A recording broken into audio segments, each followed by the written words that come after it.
again, John McCain. 26 years in Congress. 26 years. We all know what the system is in Congress, the way the earmarks work and the pork barrel spending. A president sends a budget into the party.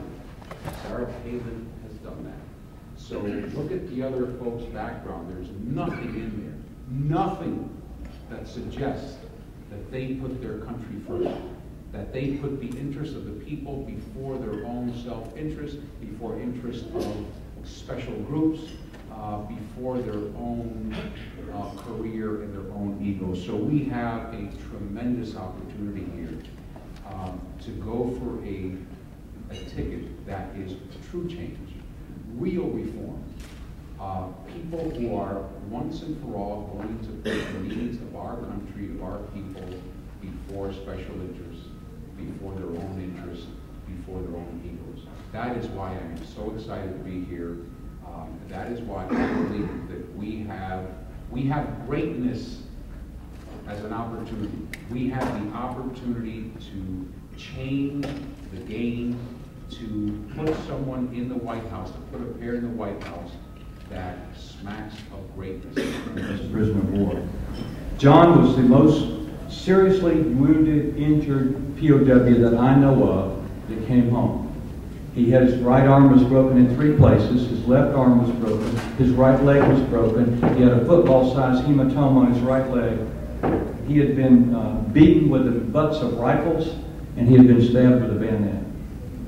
The only reason I'm convinced that he made it home was the Stars and Stripes paper, the Pacific military paper, and some other papers came out with a story about the Admiral's son being shot down and captured, and likely captured in Hanoi in 1967. The primary day in South Carolina was a Saturday.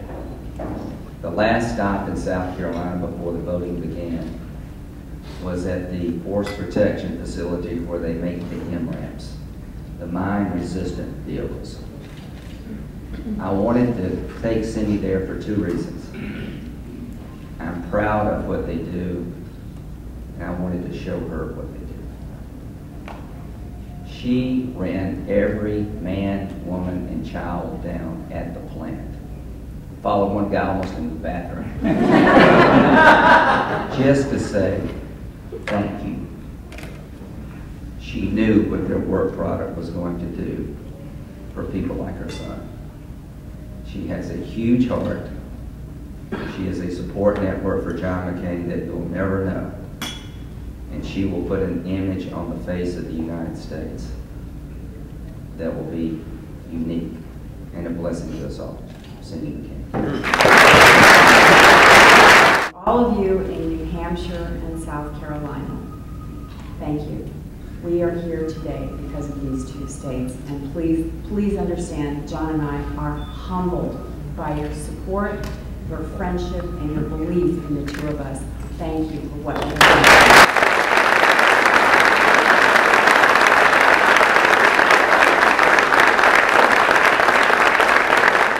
Addressing the convention later this week, but what I'd like to tell you and give you a little insight into what I'm going to do is I am going to tell you a little bit about myself, because what makes me up and what makes my husband up is what makes my husband do so well. I believe that as a good family unit and being good parents together, being a good husband and wife team together, that we can do this job and we can do it well. So I hope the opportunity, I hope you'll take a look at what I have to say, particularly not only about, not so much about myself, but about what kind of family we are. I'm looking forward to the opportunity to introducing you to our family, and that's what I'm going to